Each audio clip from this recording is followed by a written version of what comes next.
кој не се заборава. За мене бато и даде, за дидо и баба, за мама и тато, муси, семки, овоше, си е здраво и сладко, бако е бако, бако е закон. Хранете се здраво, живејте долго со производите на Бако.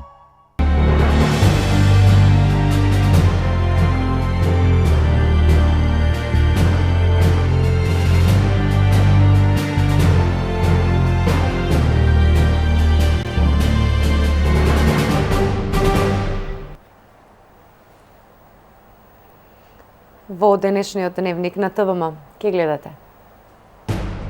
Високите температури го зголемија бројот на интервенции во кардиолошкиот завод, докторите на приправност.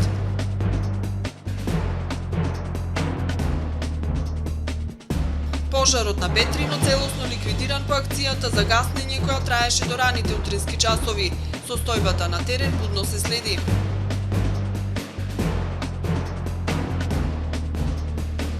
Бекатонските карбеници по Охридските улици се заменуваат со асфалт.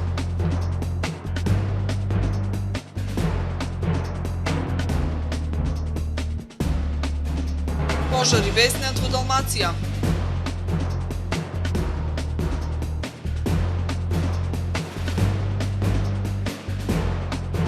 Турција идентификуваше осомничен за крвавиот напад во Суруч.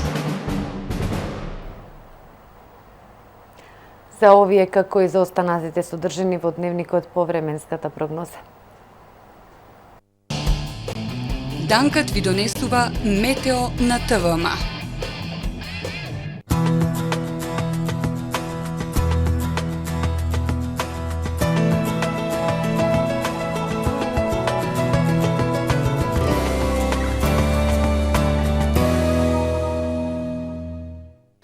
Денес во Охрид времето беше сончево и многу топло со максимална дневна температура од 34 степени Целзиусови.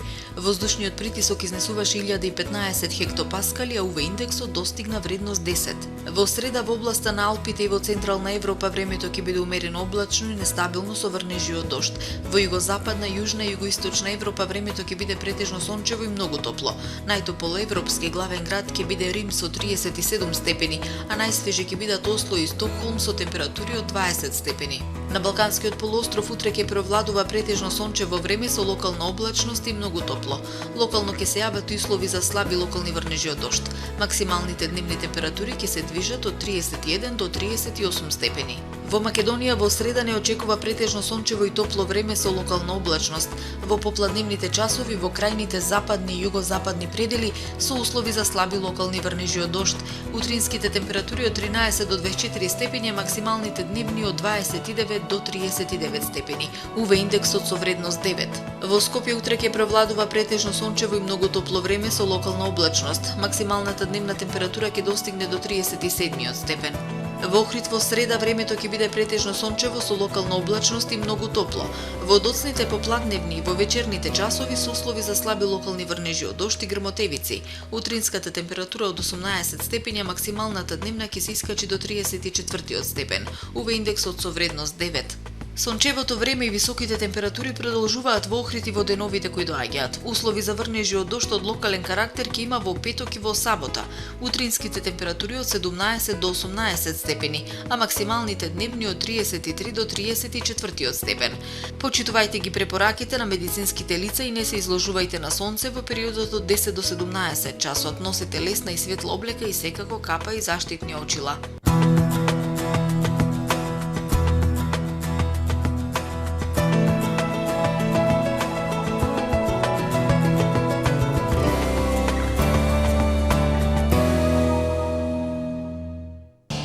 Гледавте Метео во соработка со Данкат, село Мислешево, Струга. Регионална телевизија ТВМ. Следете не преку вашите провайдери, Инфел и Алтрасат 2000 во Охрид и Cable Call и Cable Net во Струга, а не има и на Max TV.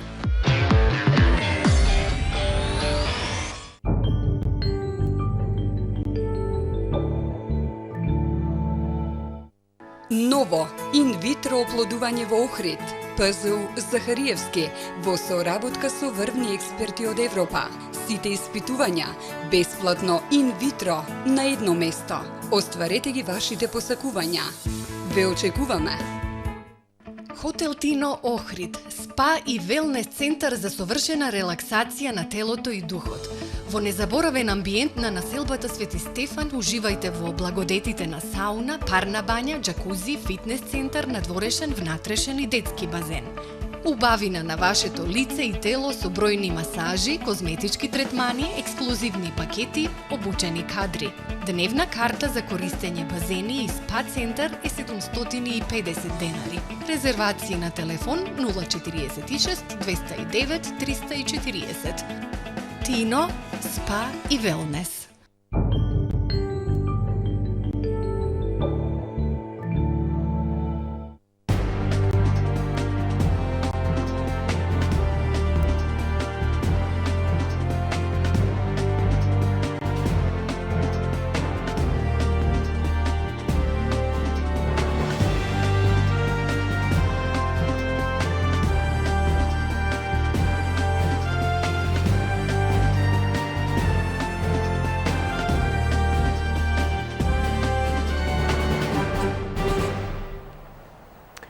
Добар ден, го следите првото издание на Дневникот на ТВМ. Топлото време и високите температури го зголемија бројот на интервенции во Заводот за кардиоваскуларни заболувања. Ризикот е особено голем кај оние кои имаат покачен ризик фактор за кардиоваскуларни заболувања. Од кардиолошко апелираат за почитување на препораките за изложување на сонце, но и пиење на течности, престојување во затворени и разладени простории. Заводот за кардиоваскуларни заболувања последниот период работи со засилено темпо. Високите температури и топлото време го зголемија бројот на пациенти кои со ваков тип на симптоми се јавиле во оваа здравствена установа. Неретко, пациентите кои се јавиле со некаков симптом поради топлото време биле и странци, односно туристи кои престојуваат во градот. Зголемувањето на температурата на воздухот значи и зголемување на телесната температура на човекот, а организмот се обидува да ја задржи нормалната телесна температура од 37 степени. Токму тој момент е особено опасен за луѓето кои веќе имале некаков кардиоваскуларен проблем, појаснува доктор Марија Зимбова од Заводот за кардиоваскуларни заболувања Свети Стефан. Во овој период и кај нас во нашата болница исто така се зголемени случаите, зголемен е бројот на случаи кои што доаѓаат со акутни миокардни инфаркти.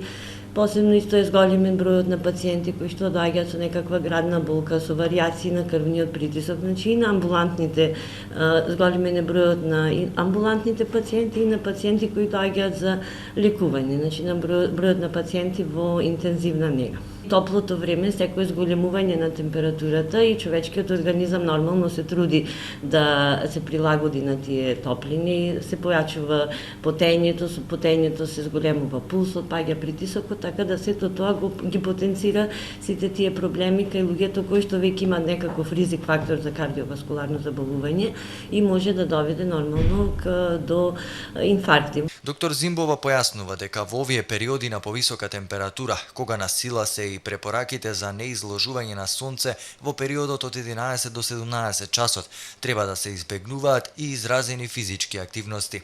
Ние нели препорачуваме како болница за превенција на кардиоваскуларни заболувања за сите пациенти, препорачуваме пешачење, така или некаква физичка активност од типот пливање, возење, велосипед. Меѓутоа во овој период сите тие активности се ограничени за некои рани утрински часови, 6 до 7 сатот наутро. Веќе гледаме дека од 7 сатот се повисоки температурите, така до 7 сатот наутро или навечер после 8 часот, веќе кога малку ќе паднат температурите. Значи во тие часови дозволено е пешачењето и некоја друга физичка активност. А во овој период, кога е стварно висока температурата, сето тоа треба да се избегнува. Доктор Зимбова препорачува заради избегнување на некои посериозни состојби престојување во затворени климатизирани простории во критичниот период од 11 до 17 часот или седење во затемнетиот дел од куќата или станот каде и температурата е пониска, потоа носење облека во светли бои, пиење доволно течности и земање на редовната терапија, бидејќи често кај пациентите со кардиоваскуларни заболувања доаѓа и до паѓање на притисокот. Секоја појава на некој симптом веднаш да се пријави и да се дојде на преглед. И покрај зголемениот обем на работа, доктор Зимбова вели дека докторите се во приправност и можат да ги примат сите пациенти. Денеска предпладне опожарени две ниви со жито во Лескоец. Како што информираат од територијалната противпожарна единица од Охрид, пожар зафатил 1,5 хектар земјоделска површина посејана со жито, при што предизвикана е само материјална штета. Противпожарната служба навремено интервенирала со едно возило и 3 пожарникари, пошто пожарот бил ставен под контрола и ликвидиран. А пожарот кој синоќа избувна на планината Петрино е целосно изгаснат. Подетални информации за пожарот, но и за тоа каква е состојбата денеска на теренот од Националниот парк Галичица не добивме. Директорот на оваа јавна установа му забранил на раководителот на секторот за заштита да дава изјави. На Галичица денес не гори. Од време на време може да се забележи само чат од пожариштата, но екипи од противпожарната единица од Охрид и од Националниот парк Галичица се на терен и ја следат состојбата. Причините за пожарот, кој вчера попладне избувна на 2 места во близина на далноводите кои го снабдуваат Охрид со електрична енергија, не се познати. Дали се работи за некаков дефект на електричната инсталација, човечки фактор или друга причина, треба да открие истрагата која треба да ја спроведе јавниот обвинител. За подетални информации за пожарот, но и за тоа каква е состојбата денеска на теренот, ги побаравме од Националниот парк Галичица. Номче Новески, раководителот на секторот за заштита при Националниот парк, во телефонски разговор ни кажа дека од страна на директорот Зоран Велјановски му било забрането да дава изјави во врска со пожарот. Се обидовме да стапиме во контакти со директорот Велјановски. Од службите ни беше кажано дека Велјановски бил на терен, а не смееле да го кажуваат неговиот телефонски број. Јавноста не доби одговори колкава површина зафати пожарот, кои мерки се превземаат за превенција од повторно пожарување, дали за време на пожарот имало движење на посетители низ Националниот парк, каков бил одговорот од страна на екипите од Националниот парк Галичица при синокешната кризна состојба во паркот. Последново од причина што извори за ТВМ кажа дека екипите од Националниот парк пристигнале на местото на пожарот 1 час по пожарната. Во вчерашната акција околу гаснењето на пожарот бил вклучен и Центарот за управување со кризи. Тие само вршеле координација на акцијата. Митко Темелков, раководителот на Охридскиот ЦУК, ни кажа дека само доколку акцијата не може да ја спроведат субјектите на чија територија се случил пожарот, тогаш тие интервенираат, и тоа само ако за тоа одлучи владата на Република Македонија. Таква беше ситуацијата во 2007 година, кога државава ја зафатија големите пожари. Тогаш 3 дена гореше Галичица, па мораше да интервенира и ЦУК и Дирекцијата за заштита и спасување со специјалните авиони канадери. Сега и да дојде, не дај Боже, до таков голем пожар, не може да се интервенира од воздух, бидејќи канадерите се на сервис во Шпанија. Од противпожарната единица од Охрид не информира дека до 4 часот утрово нивните екипи се справувале со огнената стихија, најпрво со 2 пожарни, а потоа биле вклучени уште 2 возила, откако пожарот започнал да зазема по широки размери подпомогнат од ветрот. 19 пожарникари 7 часа се бореле со огнот, кој брзо голтал сува вегетација, смрека и бор. Добиле голема помош од десетина млади волонтери од Црвениот крст Охрид, кои доброволно се приклучиле и несебично помагале во локализирањето, како и граѓани доброволци кои ја покажале својата хумана страна. Почна акцијата за санирање на ударните дупки низ Охридските улици. Покрај што ќе се асфалтираат оштетувањата на коловозите, со асфалт ќе бидат заменети и привремените бекатонски крпеници, кои подолг период локалната самоуправа на Охрид ги користеше како единствено решение. Санацијата на ударните дупки треба да биде готова за 3 дена.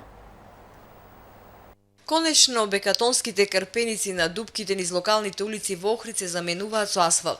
И покрај укажувањата на експертите дека потполнувањето на дупките со бекатон е опасно по безбедноста на сите учесници во сообраќајот, локалната самоуправа на Охрид речиси цела 2014 и половина од 2015 година ја применува оваа пракса.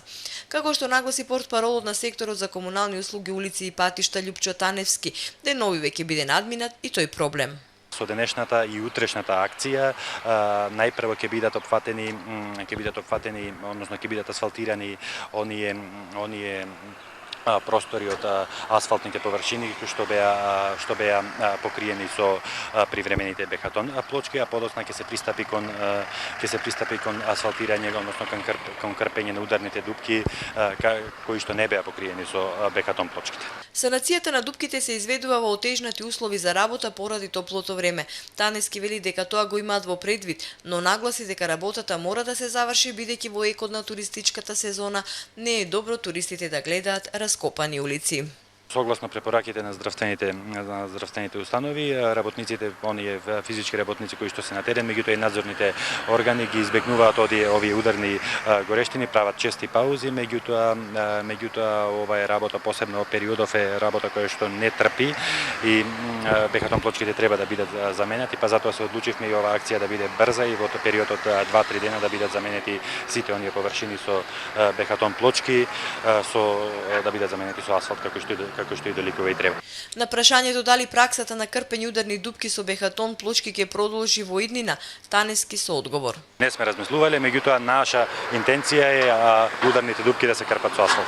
Инаку во рамките на активностите за санација и асфалтирање на дупки влегуваат делови од булеварот Туристичка, потоа улиците 7 ноември, Ристо Чадо, Марко Несторовски, Марко Цепенков, како и помали улички кои гравитираат во нивните околини. Тоа го изведува кичевската фирма Ас Сењак, економскиот оператор кој го доби тендерот за крпење на ударни дупки и асфалтирање на тесни улици и сокаци. Угостителски објекти во Охрид ги послужувале гостите со алкохол со сомнително потекло, откриле инспекторите од управата за јавни приходи. Кај 8 деловни објекти во градов откриени неправилности во финансиското работење, за што заработиле глоба и 15 дена клучна врата. Во рамките на засилените контроли на даночниците кои се спроведуваат редовно во екот на летната сезона, во 8 деловни објекти во Охрид откриени се неправилности во финансиското работење, односно неевидентирање на прометот во готово и неиздавање на фискални сметки, поради што истите заработија парична глоба и мерка времена забрана за вршење на дејност од 15 дена. Исто така, при контролите спроведени во текот на викендот, од страна на инспекцијските служби на УЈП во 2 угостителски објекти во Охрид и 1 во Битола, откриен алкохол со сомнително потекло без бандероли, кој се служел на гостите поради што повикани се мобилните царински служби за понатамошно постапување и преземање мерки. Во наредниот период УЈП особено ќе се фокусира на проверка на работењето на деловни објекти во туристичките центри, со цел превенција од појава на финансиски малверзации од потенцијален даночен ризик и определени дејности, кои се особено активни во овој период од годината. Охриѓанка од почетокот на годинава со незаконски дејствија узурпирала 599 метри квадратни земјиште во сопственост на Република Македонија со намера за владење на државното земјиште лоцирано покрај магистралниот пат Охрид-Ќафасан веднаш до незината парцела, а со цел да го употреби за лична корист. Пријавената на узурпираното државно земјиште најнапред поставила ограда, а потоа со насипување песок овозможила пристап од магистралниот пат до целокупниот имот, пошто започнала да го изнајмува како паркинг простор. Поради постоење основи на сомнение за сторено казнено дело узурпација на недвижности, полициската станица од Струга поднесе кривична пријава против 44 годишната охриѓанка. 25 млади дами од повеќе земји ќе стекнуваат лидерски вештини на втората поред Сороптимист Лидерска академија за жени. Проектот за Лидерска академија е заеднички проект на клуб Сороптимист Струга со Сороптимист Унија на Република Турција, чии членови се едни од главните промотери на академијата. Целта на клуб Сороптими Струга е да ги зајакне капацитетите на жените во Македонија преку обуки, заеднички активности и размена на искуства со земјите од Европа и светот. Втора лидерска академија за жени на клубот Сороптимист од Струга. 10 дена, 25 млади дами од различни земји ќе стекнуваат лидерски вештини кои ќе можат да ги применат во својот понатамошен професионален развој. Од лидерската академија велат дека пристапот на кој се стекнуваат вештините е холистички, односно активностите кои ќе ги имаат поттикнуваат развој на телото, срцето, умот и душата. Сите активности кои тука ќе ги стекнат во текот на овие 10 дена на девојките се практикување на животни вештини. Понатаму е прашањето каде тие ќе ги применат. И дефинитивно ќе им помогнат во подобра себереализација, поквалитетен живот и справување со сите понатамошни предизвици кои им доаѓаат во животот. Проектот за лидерска академија е заеднички проект со Сороптимист Унија на Република Турција, чии членови се едни од главните промотори на академијата. Како Турска унија многу сме среќни што по втор пат учествуваме на академијата во Охрид и Македонија. Мислам дека овие вештини кои девојките ќе ги стекнат овие неколку дена ќе бидат многу важни во понатамошниот нивен живот. Тоа се лидерски вештини кои многу ќе им помогнат во животот.